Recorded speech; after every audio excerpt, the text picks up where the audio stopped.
성탄절이 다가오고 있습니다. 잘 아시는 바와 같이 성탄절의 주인공은 예수님이십니다. 예수님은 누구신가?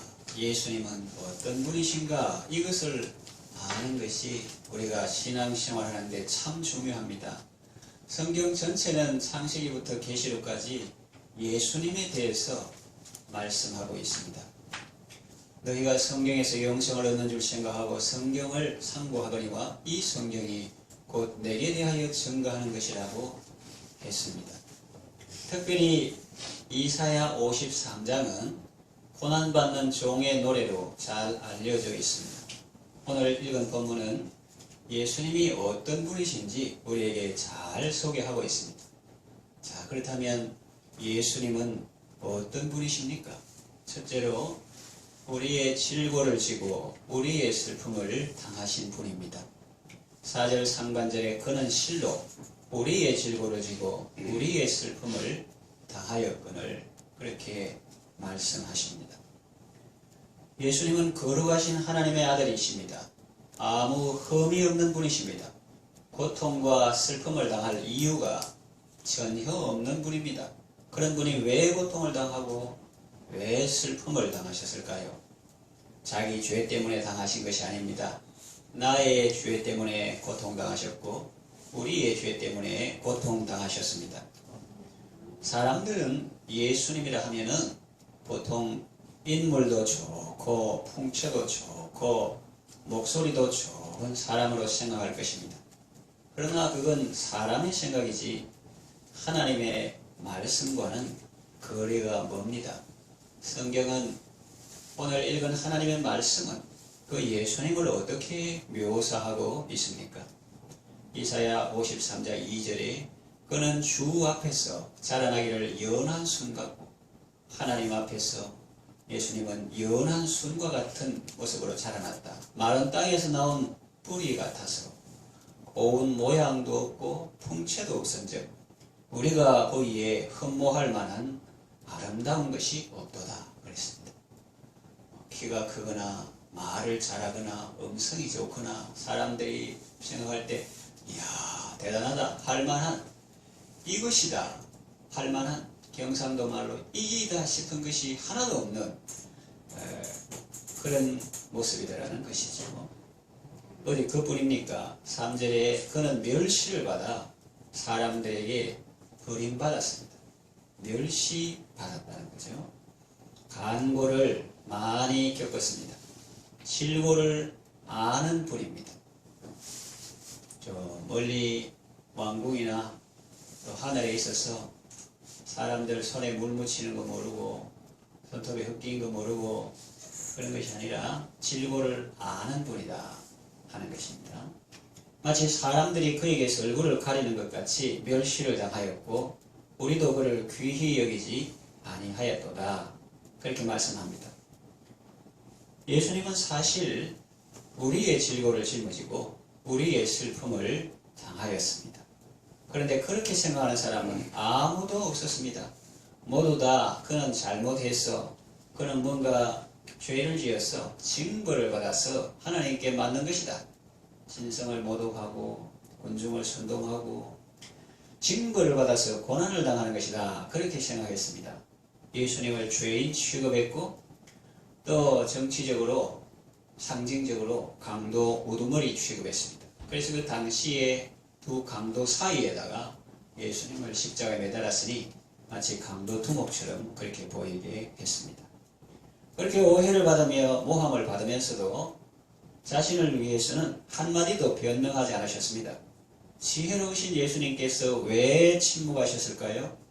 능력 많으신 예수님께서 왜 그들에게 순순히 끌려가시고 채찍 맞으시고 십자가에 죽임당하기까지 하셨을까요? 바로 우리를 위해서입니다. 좀 더 구체적으로 말하면 나를 구원하기 위해서입니다. 5절 상반절에 그가 찔림은 우리의 허물을 인하며 그가 상함은 우리의 죄악을 인함이라. 6절 우리는 다 양 같아서 거르댕하여 각기 제 길로 갔거늘 여호와께서는 우리 모두의 죄악을 그에게 담당시키셨도다 그러십니다. 예수님은 나를 구원하기 위해서 자신이 대신 고난받으심으로 우리의 죄와 허물을 사해 주시는 분입니다. 그러므로 여러분, 이 세상 살 때 슬픔, 걱정 가득하고 마음이 괴로울 때 갈보리 십자가 밑에 나아가시기 바랍니다. 그곳에서 고난의 선잔을 마심으로 내게 단잔을 주시고 거기서 타는 목마름을 겪으심으로 내게는 생수의 잔이 넘치게 해주신 예수님의 사랑과 은혜를 체험하시고 영원토록 변함없는 기쁜 마음 얻으시기 바랍니다. 둘째로 예수님은 어떤 분이신가? 우리에게 평화를 주시는 분입니다. 5절 중간에 보면 그가 징계를 받음으로 우리는 평화를 누리고 이렇게 되어 있습니다. 우리는 긴장 속에서 살았습니다. 적대관계 속에서 살았습니다. 하나님과 등지고 살았습니다. 사람들과 등지고 살았습니다. 만물과 등지고 살았습니다. 그래서 모두가 나를 힘들게 한다, 죽게 한다고 생각했습니다. 쉽게 마음을 열 수 없었습니다. 자세히 지켜보고 의심하고 노려보며 살아왔습니다. 그 마음과 갈등, 그 때문에 얼마나 피곤하고 힘든지 모릅니다. 음식물 소화도 잘 안되고 기분도 좋지 않습니다. 왜 그랬을까요? 죄 때문입니다. 악인에게는 평강이 없다 했습니다. 죄 때문에 하나님이 두려웠고 죄 때문에 하나님을 멀리 했으며 하나님을 멀리 할수록 더 처량하고 고뇌했습니다. 고생하고 있는데 어느 날 아버지로부터 소식이 왔습니다. 어서 돌아오너라. 너무 고생하지 말고 이제 과거에 네가 저지른 일 다 용서했다. 잊어버린 지 오래다. 동이 서에서 먼 것 같이 내 기억이 없다. 나는 오직 너만 생각한다. 언제든지 맞이할 준비가 되어 있다. 그러시는 겁니다. 책망받고 꾸중받고 징계받아 마땅한 나에게 웬 사랑의 말씀입니까? 어찌 된 일입니까? 그것은 예수님이 내 대신 징계를 받았기 때문입니다. 예수님이 하나님께 버림받았기 때문에 우리는 하나님께 용납받았습니다. 예수님이 내가 마셔야 할 승잔을 마셨기 때문에 나는 단잔을 받게 되었습니다. 그동안 늘 쫓겨다니고 불안하고 잠 한숨 편하게 못 잤는데 이제는 다리 쭉 뻗고 누울 수 있게 되었습니다. 콧노래 부르며 걸을 수도 있습니다. 하나님의 공정에서 쫓겨나지 않고 은혜의 보좌 앞에 나아가 감사함으로 아뢰일 수 있게 되었습니다. 우리가 누리게 된 이 평화는 예수님이 내 대신 징계를 받았기 때문입니다. 여러분 모두 예수님의 공로로 참된 평화를 누리시기 바랍니다. 예수님은 어떤 분이신가? 세 번째, 오늘 본문을 통해서 우리를 낫게 하시는 분입니다. 5절 하반절, 그가 채찍에 맞음으로 우리는 나음을 받았도다. 죄인은 벌받는 것이 마땅합니다. 왜냐하면 그것이 어떤 수학 공식과 같이 법칙이기 때문에 그래요.